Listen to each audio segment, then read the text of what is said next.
Welcome back to Change Ed. Change Ed. Your number one most popular podcast on every channel. Everywhere. Everything you could subscribe to. We're just going to speak it into existence. We are yep. Love it. I am your favorite host, Andrew Kuhn, education consultant for Montgomery County Intermediate Unit. And here with me, Patrice Semachek, also out of the Montgomery County Intermediate Unit and still an educational consultant. You're rocking. I remembered it every time. You're rocking the job. I know, I'm getting there. You are doing a great job. Patrice, I am going to allow you to introduce our guest because you are the most senior person that I work with in our office. So you have I know seniority. You're not talking about my age, right? No. Just longevity in the office. I know better than to talk about your age on the air.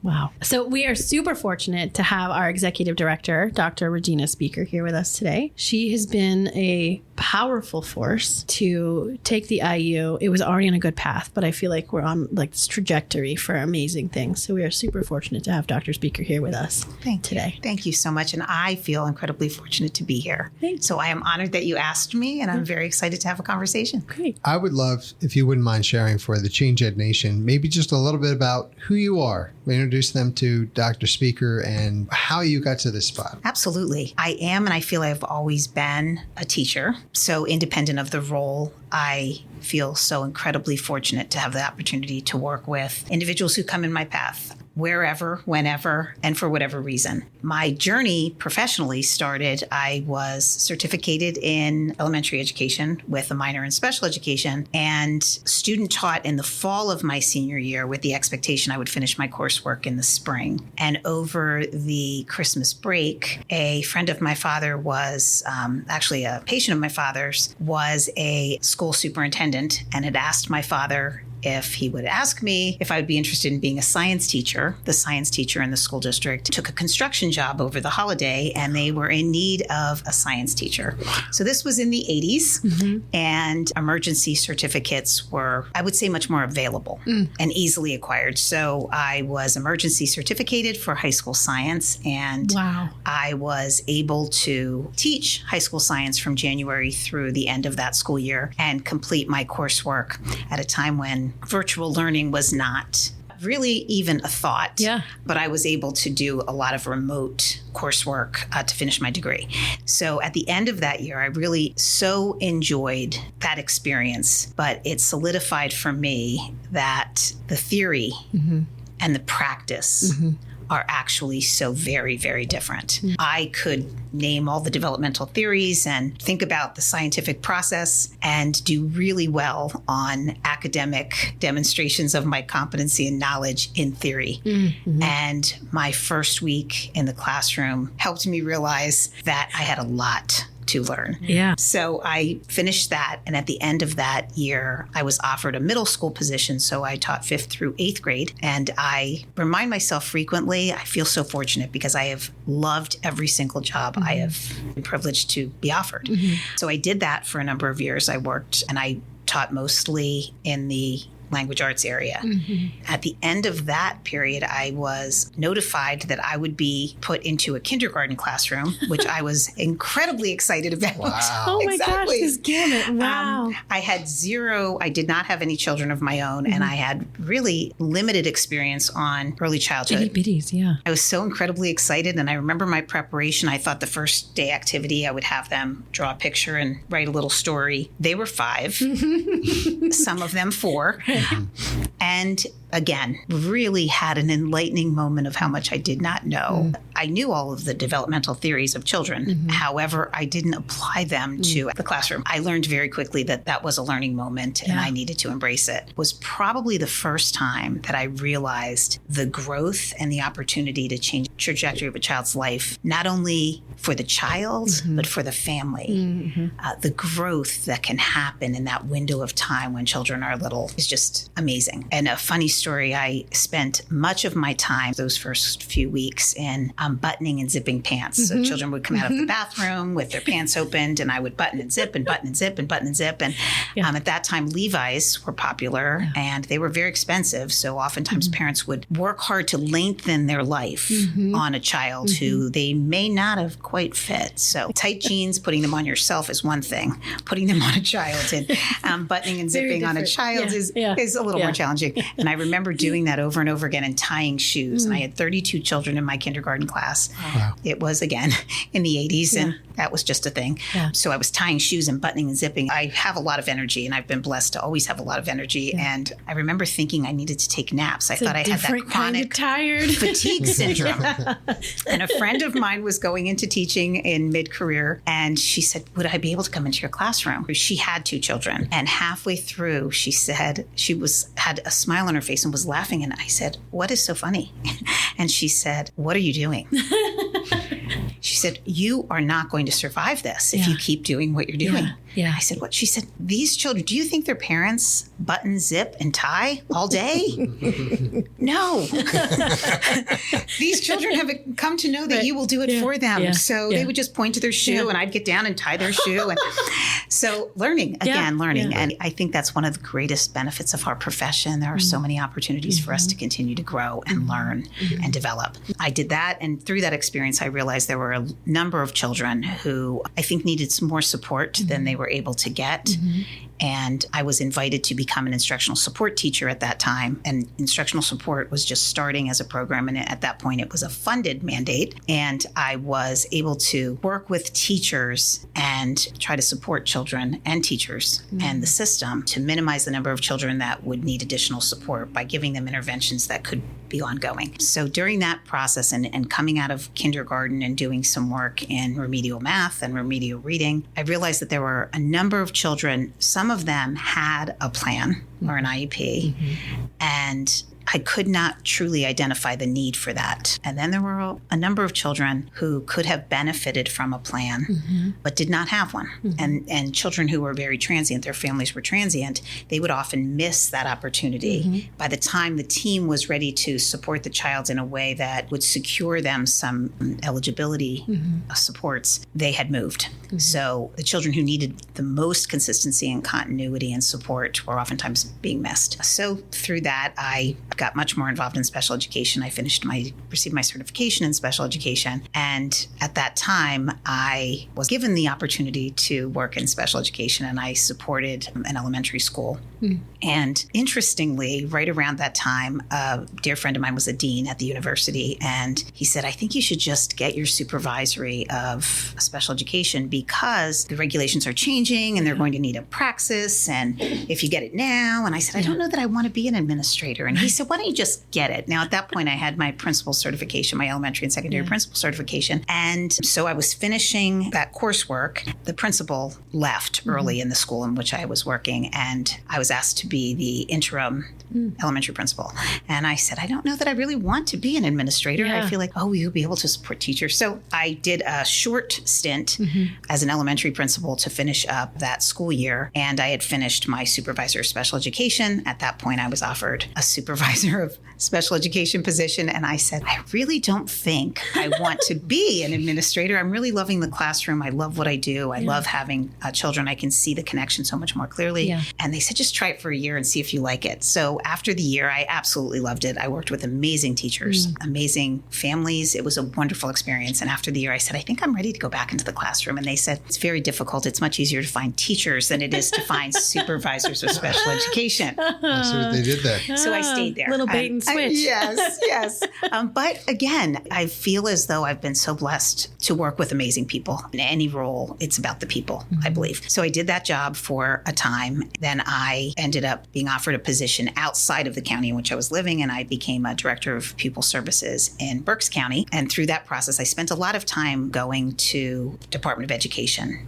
starting with Patton. And I was in the central region at that point. So I spent a lot of time in Patton-Harrisburg for trainings and doing the train-the-trainer model. So we would come back and replicate the training. And in one of those interactions, I was invited to come to Harrisburg, and I thought I was going for lunch, and I came to realize I was being interviewed.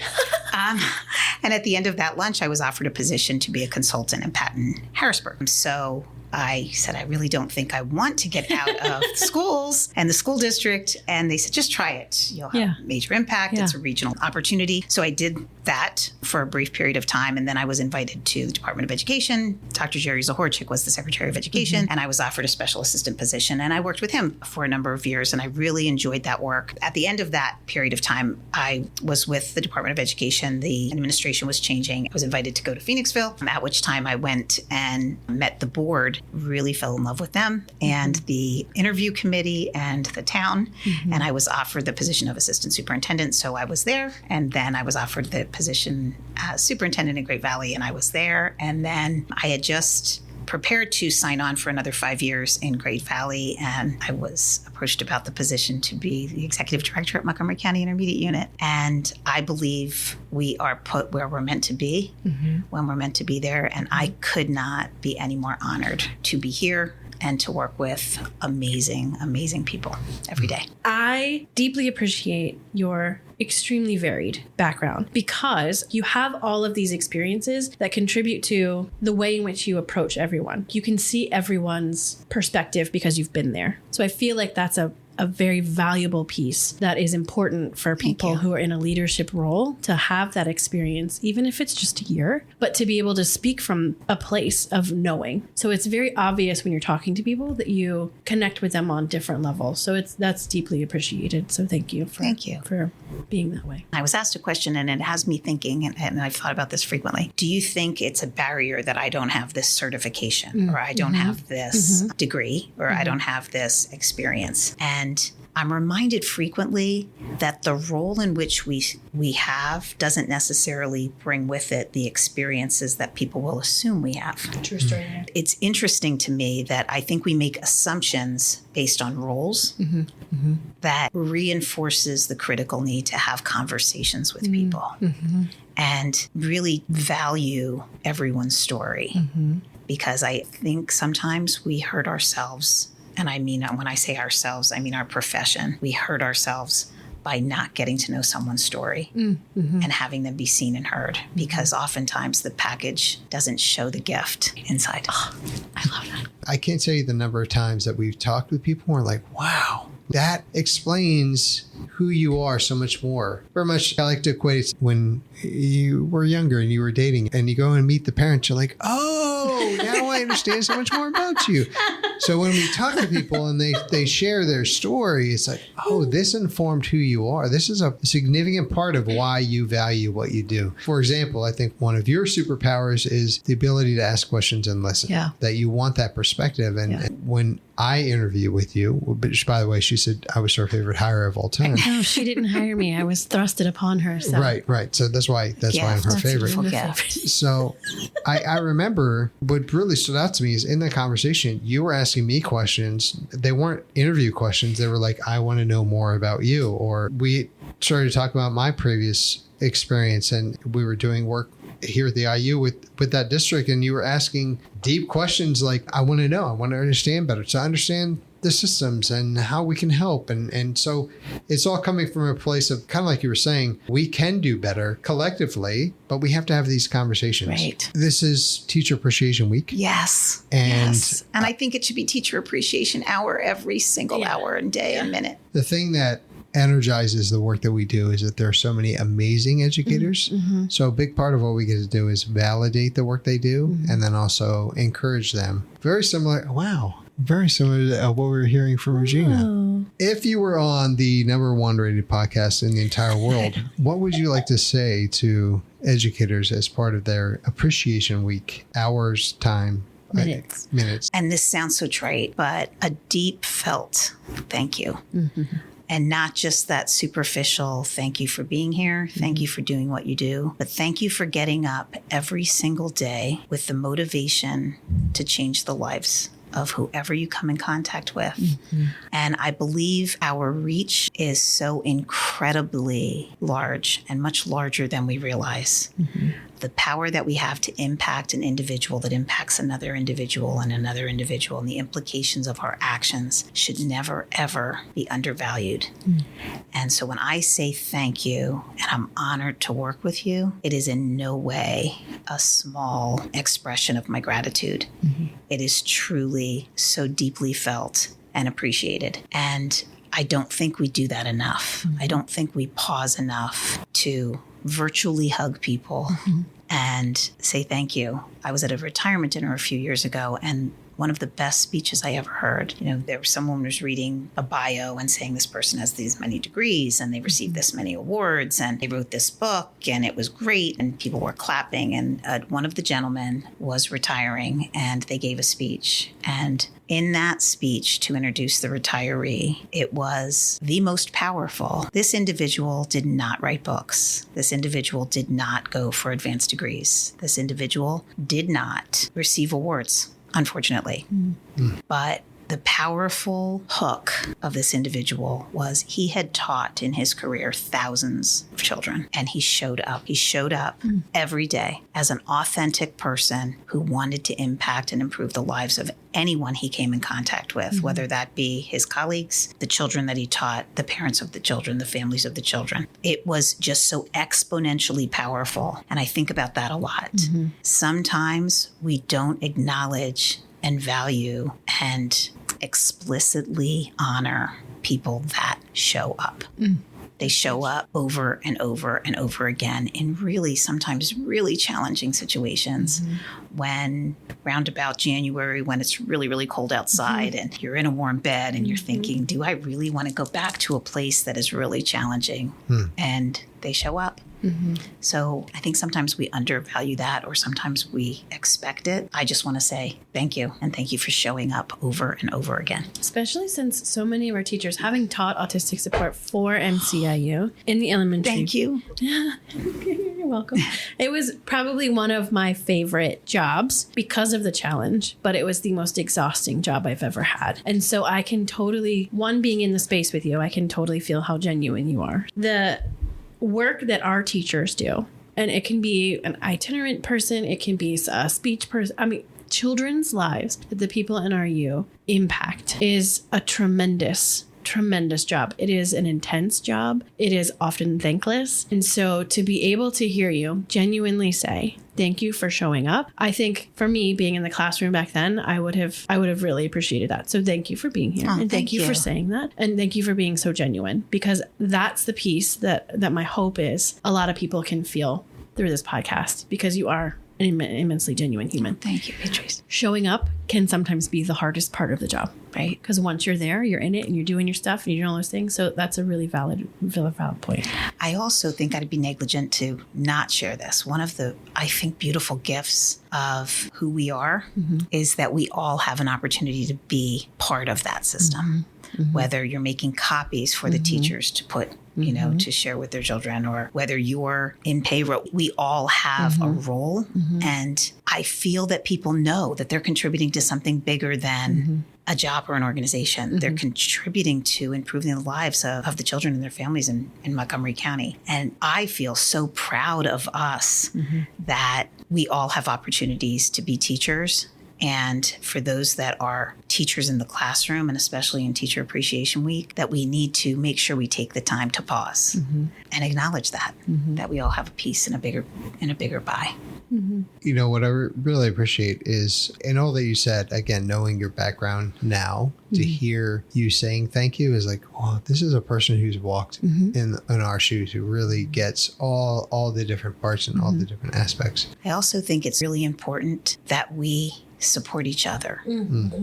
I think it's great to get acknowledgement from others, but that can be an independent variable that we can't control. Yeah. So I really think it's important that when we see or hear good things that are happening, to share that with the person. Oftentimes it falls off the radar. We hear it and then it falls off. So I think it's important that we really support each other and make sure that we all feel that appreciation. So Regina, my question for you is, do you have a closing thought? Maybe that was it, because I wrote down support each other as like, I want to say that in my closing thought. I wrote down just try it, because I feel like every time she said, I'm not sure, she's like, I'll just try it for a year. Like that. I was like, yes. Okay. Trust the process. Trust yourself. Yeah. We were all put here for a reason. And I think one of my favorite quotes is, through most important days of your life, the day you were born and the day you figure out why. Mm-hmm. And the very fact that there's a reason we're all in this space at this time together. Mm-hmm. And I think we owe it to each other to make sure we maximize that opportunity. I feel so incredibly blessed to have the opportunity to work with Montgomery County Intermediate Unit and every single person who's involved in our organization. We have lots of work to do and great opportunities to come. You know what I love about Montgomery County Intermediate Unit, besides everything, is that it's such a far-reaching organization as well. That the reach is very expansive, and there are a lot of people that we interact with, or I'll have a conversation with someone, tell them where I work. They're like, "Oh, do you know so-and-so?" Like, I don't. I mean, there's like hundreds of people that work here, and we're all in different offices and do different things, but that there's that kind of appreciation for what we do, that, you know, they're hopeful that there's some connection, or we would know each other in some capacity. And I'm hopeful that everyone in the organization realizes that they have a voice. Mm-hmm. I know oftentimes I've been in organizations where I think something doesn't make sense, or I don't understand something. And oftentimes it's because it doesn't make sense. Mm-hmm. Mm-hmm. But if you don't share that, it stops with you. Mm-hmm. And the reality is many people realize it doesn't make sense, but no one is actually taking the initiative to have the conversation to change it, especially if it could be done better and make lives easier. So I would encourage everyone to use the voice that we all have. So many good things. I feel like you don't need to. She said it all, but you're going to say something. It's okay, because you have a closing thought. I actually don't have any that would top anything top that she that. said. So I'm just going to say, on behalf of the entire Change Ed team, This is a first. Aww. Andrew never not has a closing thought. So Well, I thank am you. so impressed. Thank you both so much for including me. Oh my goodness. Thank you. It's my pleasure. Beautiful way to spend the afternoon. Oh. We're going to say to all of our listeners, thank you for listening to us, and know that we are also listening to you. Oh, nice one. Andrew. Beautiful. And subscribe.